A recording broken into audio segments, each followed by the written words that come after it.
The signal came on an ordinary Tuesday morning, pulsing through the vast emptiness of space until it reached Earth's array of radio telescopes. Unlike the random cosmic noise scientists were accustomed to filtering, this transmission carried an unmistakable pattern: prime numbers repeated in sequence, followed by a complex mathematical proof. Humanity's first contact with an alien civilization arrived not with explosive drama, but with elegant mathematics. Dr. Sarah Chen stood frozen before her workstation at the SETI Institute, her coffee growing cold beside her keyboard.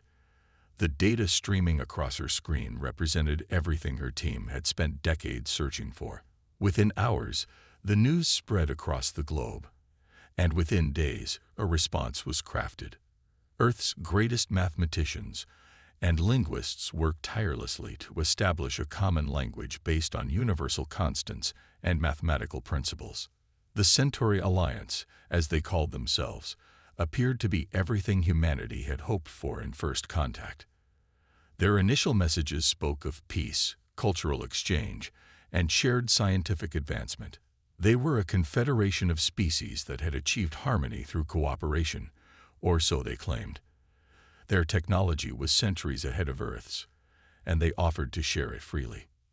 When their ships finally arrived in Earth's orbit 6 months later, they were beautiful crystalline structures that seemed to bend light itself, moving with impossible grace.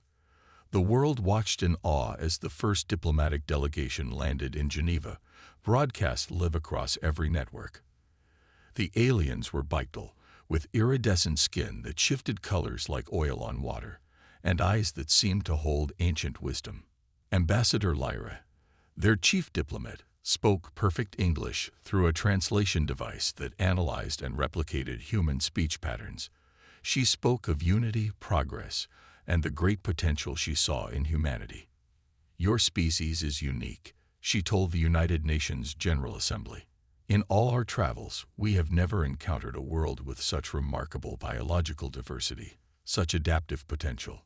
Dr. Chen, now part of the scientific exchange program, should have recognized the hunger in Lyra's voice when she spoke of Earth's biodiversity. She should have questioned why the Centauri were so interested in human genetic samples, in mapping Earth's ecosystems, in studying our planet's evolutionary history. But like everyone else, she was caught up in the euphoria of first contact, of finally knowing humanity wasn't alone. The first sign that something was wrong came when several of Earth's most secure biological research facilities reported break-ins, all occurring simultaneously across different continents. Security footage showed nothing. The vaults had simply been opened from within, their contents vanishing without a trace. Dr. Chen was reviewing the inventory of missing samples when her lab's security systems suddenly failed. Through the glass walls of her containment unit, she watched in horror as shadow-like figures materialized throughout the facility. They moved with liquid grace, their bodies seeming to absorb light rather than reflect it. These weren't the diplomatic Centauri that humanity had welcomed with open arms. These were something else entirely. "Protocol Omega initiated," announced a cold, mechanical voice through the facility's speakers. "Containment breach in progress. Thank you for your cooperation." Dr. Chen's fingers flew across her keyboard, triggering emergency protocols and backup systems, but nothing responded. The shadow figures moved methodically through the lab, collecting samples, downloading data, and destroying anything they couldn't take. Through her earpiece, she could hear similar reports coming in from facilities worldwide. "This is Dr. Sarah Chen, authorization Delta 79. She broadcast on all emergency frequencies. We are under attack. I repeat, this is not a drill. The Centauri Alliance is hostile. They're stealing our biological samples and research data. All facilities implement scorched earth protocols immediately." But it was too late. The shadow figures had already accessed the core database, downloading centuries of research into human genetics, evolution, and biological adaptation. As alarms finally began to blare throughout the facility, Dr. Chen saw Ambassador Lyra materialize before her containment unit, her iridescent skin now a deep, threatening crimson. "You shouldn't have tried to resist," Lyra said, her translator making her words sound almost sad. "Your species truly is remarkable. Your ability to adapt, to survive in virtually any environment, to evolve so rapidly. Such potential shouldn't be wasted on a species that can't properly utilize it." Dr. Chen pressed her hand against the glass. "We trusted you. We shared everything with you. And that was your first mistake," Lyra replied. "The galaxy isn't the peaceful place your science fiction imagined. It's brutal, competitive, and unforgiving. Species that can't defend themselves don't deserve to hold on to their advantages." Through the facility's windows, Dr. Chen could see more Centauri ships descending from the sky, their beautiful crystalline forms now resembling nothing so much as predatory insects. Across the globe, similar scenes were playing out as the true nature of humanity's first contact was revealed. The betrayal was complete, but it wasn't the end. As Dr. Chen watched the Centauri ships departing with their stolen prizes, she activated a hidden quantum transmitter, one that even the advanced aliens hadn't detected. Its signal would reach a secret facility deep beneath the Antarctic ice, where humanity's greatest minds had been preparing for this possibility since the first contact. "Initiative Prometheus is now active," she whispered into the transmitter. "They took the bait. Everything they stole was tagged with markers. We can track them now. Humanity isn't as helpless as they think." As the facility's systems finally went dark around her, Dr. Chen smiled grimly. The Centauri Alliance had just made a critical mistake. They had underestimated humanity's capacity for paranoia, for preparation, and for revenge. They would soon learn why Earth's remarkable biodiversity hadn't come from peaceful evolution alone, but from billions of years of survival against all odds. The real war was about to begin. The first wave of attacks came 3 days after the Centauri raid. It began with reports of strange infections in major population centers. Nothing alarming at first, just an uptick in flu-like symptoms. But Dr. Chen, working from the secure bunker beneath Antarctica, recognized the pattern immediately. The Centauri weren't just stealing Earth's biological resources, they were weaponizing them. "They're using our own adaptability against us," she explained to the Emergency Council of World Leaders, her hologram flickering in bunkers across the globe. The samples they stole weren't just random genetic material. They were the building blocks of Earth's most successful organisms, the ones that survived every mass extinction event in our planet's history. The infections spread with frightening speed, mutating faster than any natural virus. Victims developed symptoms that defied medical science. Their bodies seemed to be trying to evolve in real time, attempting to adapt to threats that didn't exist.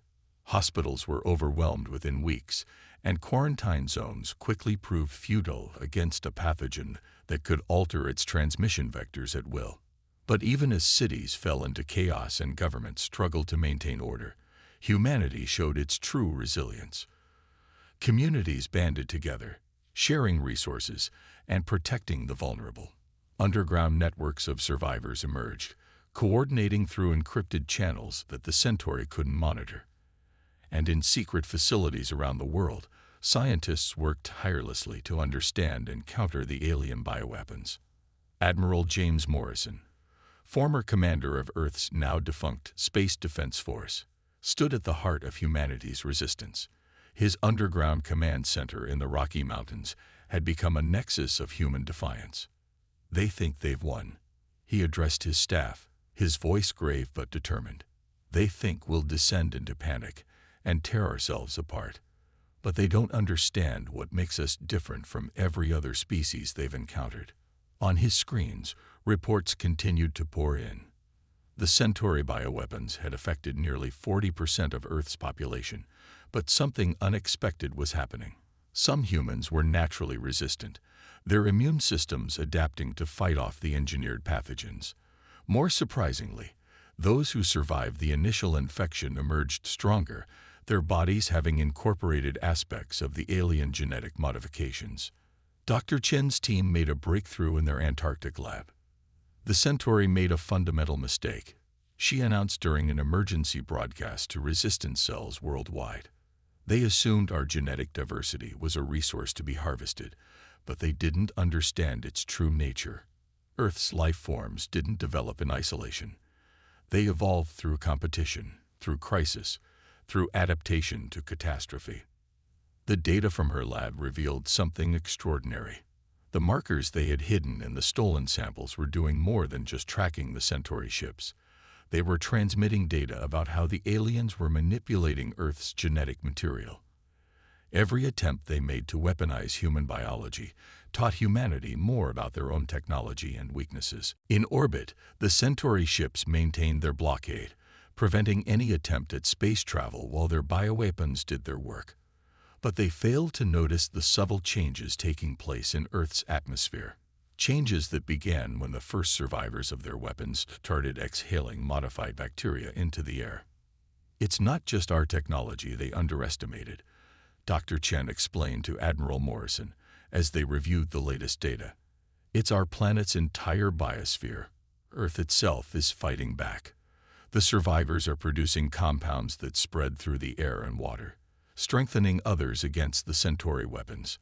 Our world has faced extinction-level events before, and life always finds a way to continue. But the price of this adaptation was steep.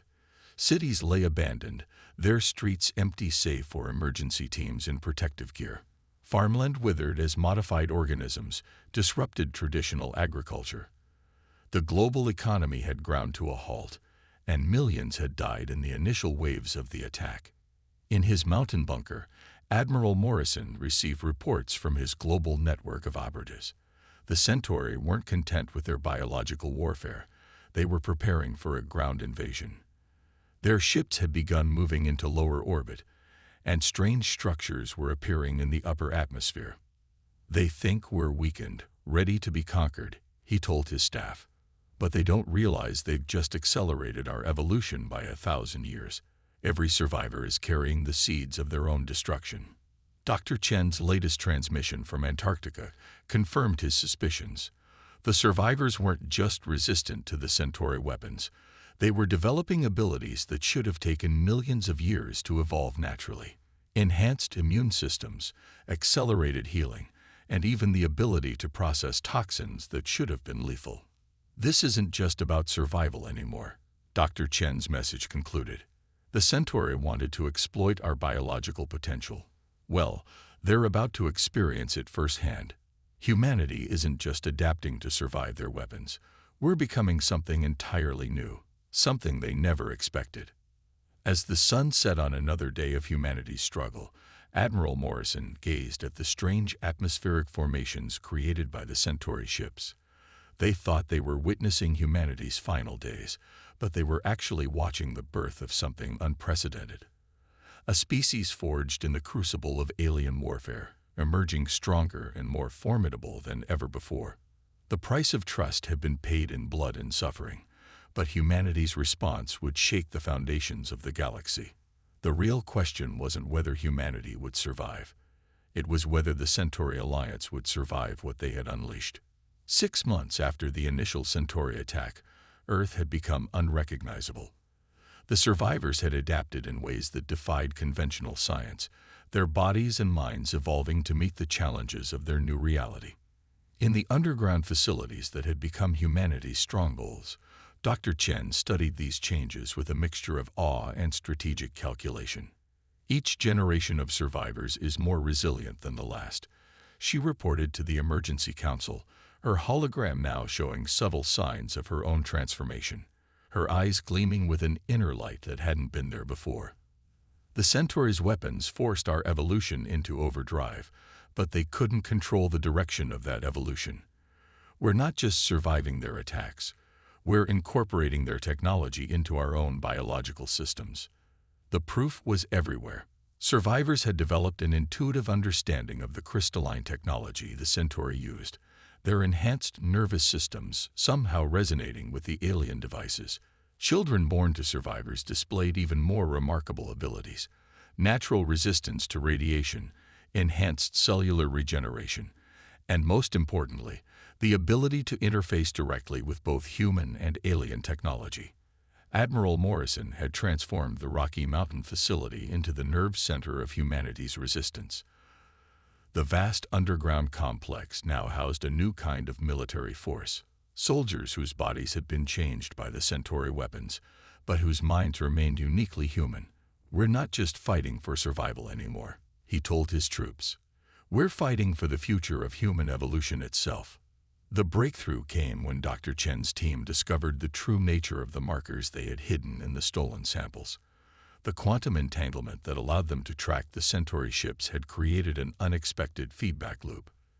Every time the aliens attempted to analyze or modify Earth's genetic material, they were inadvertently sending data back to Earth about their own biology. "They're not as different from us as they pretend to be," Dr. Chen explained, displaying complex molecular structures on the holographic screens.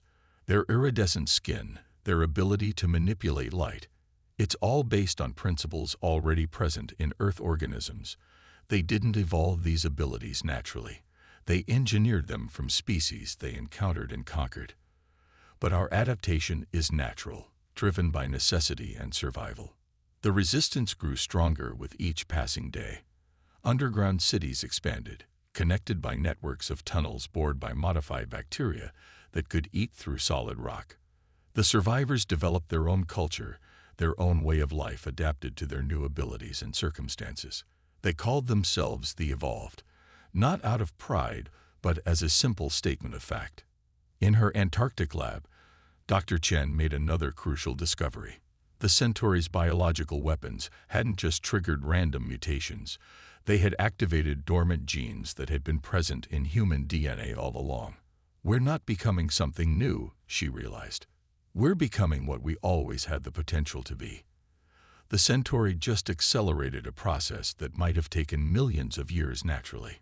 Admiral Morrison used this knowledge to develop new tactical strategies. The evolved soldiers learned to use their enhanced abilities in coordinated attacks against Centauri operations on Earth. They could sense the alien ships before they decloaked, predict their movements, and even interfere with their crystalline technology through sheer force of will. The first major victory came when a team of evolved Marines, led by Commander Maya Rodriguez, successfully captured a Centauri scout ship. The aliens had never considered that humans might develop the ability to interface directly with their technology. The ship's crystalline controls responded to the Marines' enhanced nervous systems as if they had been designed for human use all along. "They thought they were creating weapons," Commander Rodriguez reported after the mission. "Instead, they gave us the keys to their kingdom. Every piece of their technology we capture becomes part of us, strengthens us, teaches us more about who we really are." The captured ship provided invaluable intelligence. The Centauri Alliance wasn't as unified as they had pretended to be. Their society was built on a hierarchy of species, each one modified and enhanced through stolen genetic material from conquered worlds. Earth wasn't their first target, but it was proving to be their most troublesome one. Dr. Chen's analysis of the ship's database revealed something else: fear. The Centauri leadership was becoming increasingly concerned about the direction of human evolution. They had expected their weapons to devastate Earth's population, leaving only a handful of survivors to be easily conquered. Instead, humanity had turned their weapons into tools of advancement.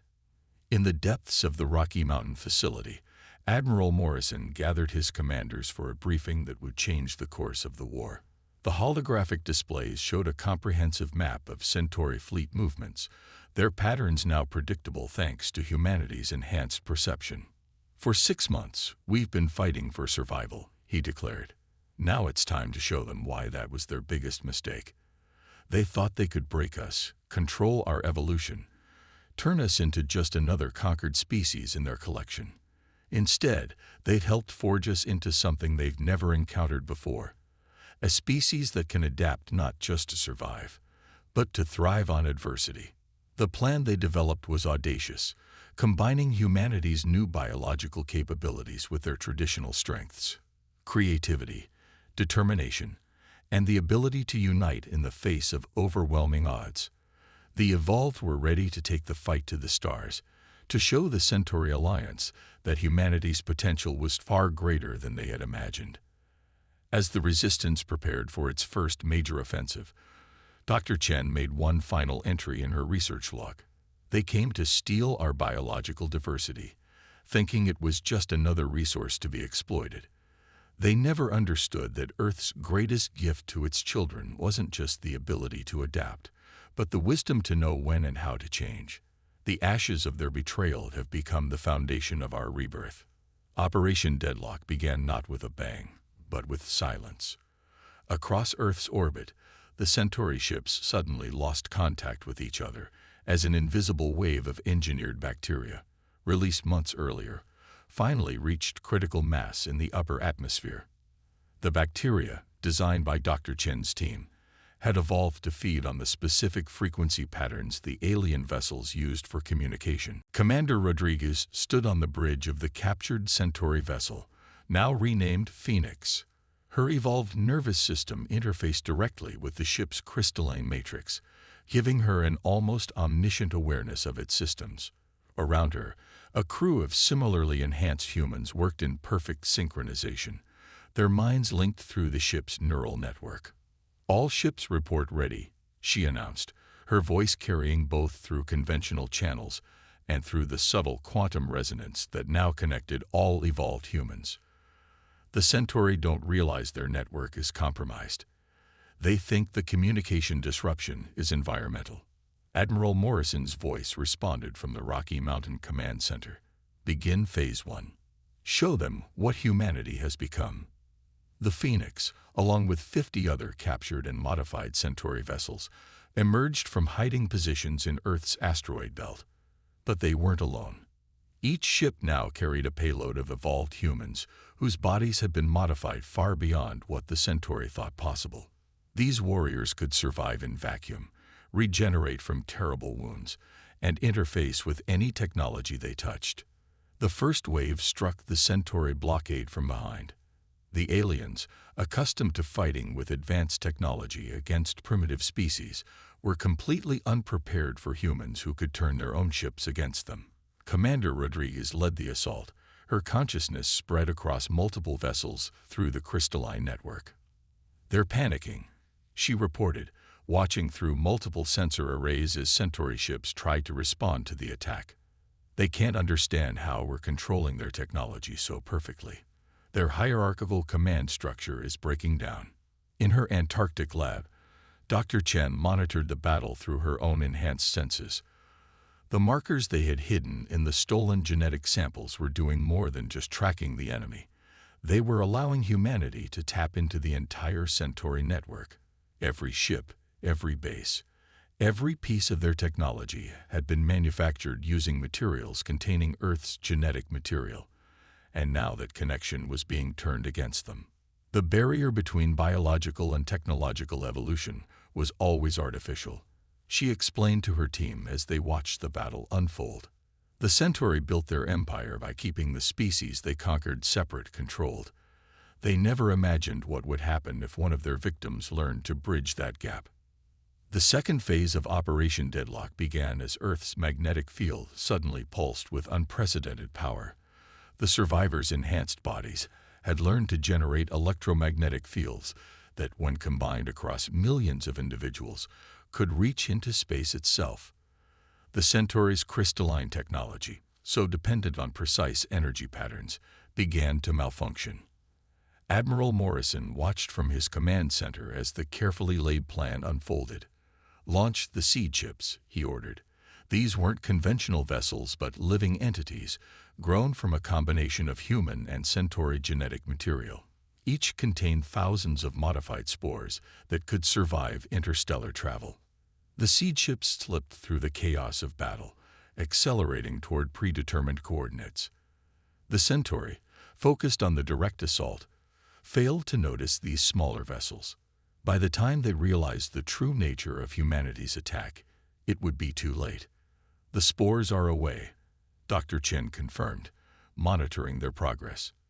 "Each one carries the potential to transform any environment it encounters, to spread our evolved capabilities to other worlds." The Centauri thought they could control evolution itself, But they forgot its most fundamental principle: life finds a way. Commander Rodriguez and her fleet pressed their advantage, pushing deeper into Centauri space.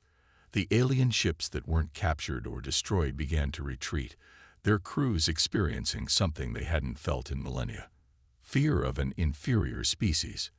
But humanity wasn't interested in merely defeating them.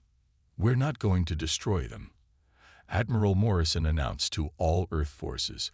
"We're going to do something far more powerful. We're going to change them. Every battle they lose, every ship we capture, spreads our influence further. The very weapons they used against us are becoming the tools of their own transformation." The evolved warriors demonstrated abilities that seemed like magic to their enemies. They could phase through solid matter, regenerate from seemingly fatal wounds, and communicate instantly across vast distances. But more importantly, they could share these abilities with others, including the very aliens they were fighting. Dr. Chen's research had revealed the truth. The Centauri's rigid hierarchy of species wasn't just political, it was biological. They had engineered themselves to be unable to evolve further, believing this would preserve their power structure. Now humanity was offering something they had forgotten was possible: the chance to grow, to change, to become more than they were. As Operation Deadlock entered its final phase, the balance of power in the galaxy began to shift. The seed ships reached their destinations, spreading Earth's revolutionary potential to countless worlds. The Centauri Alliance's carefully maintained order was giving way to something new, something they couldn't control or contain. "They wanted our biological diversity," Commander Rodriguez transmitted from the front lines. "Well, now they're going to experience it firsthand. Not as a weapon or a resource, but as a gift. The gift of unlimited potential, of true evolution. Whether they accept it or not, change is coming to the galaxy." The stars themselves seemed to watch as humanity's greatest gambit unfolded.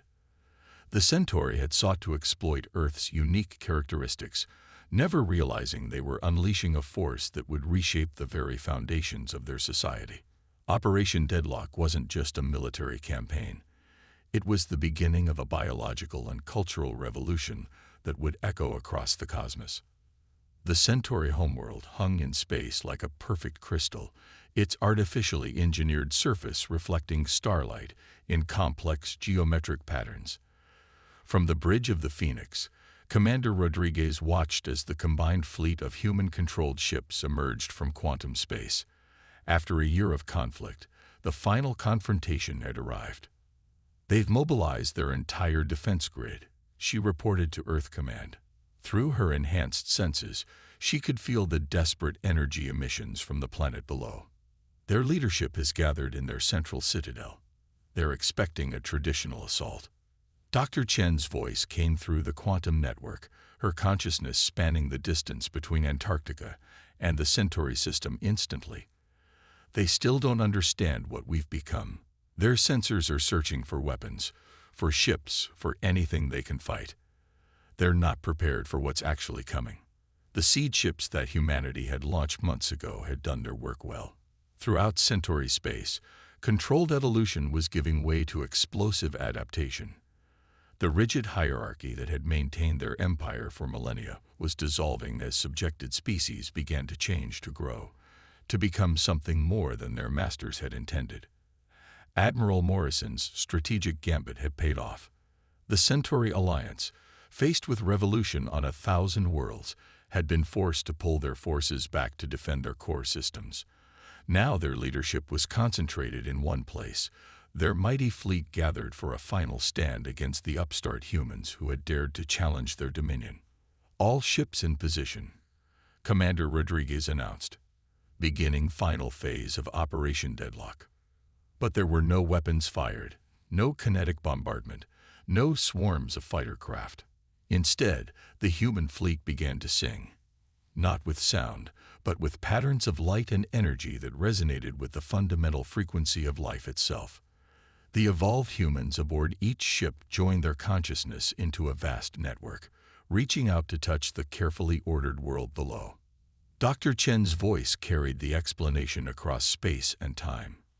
Their greatest weakness was always their fear of change. They built their empire on the idea that evolution could be controlled, directed, stopped.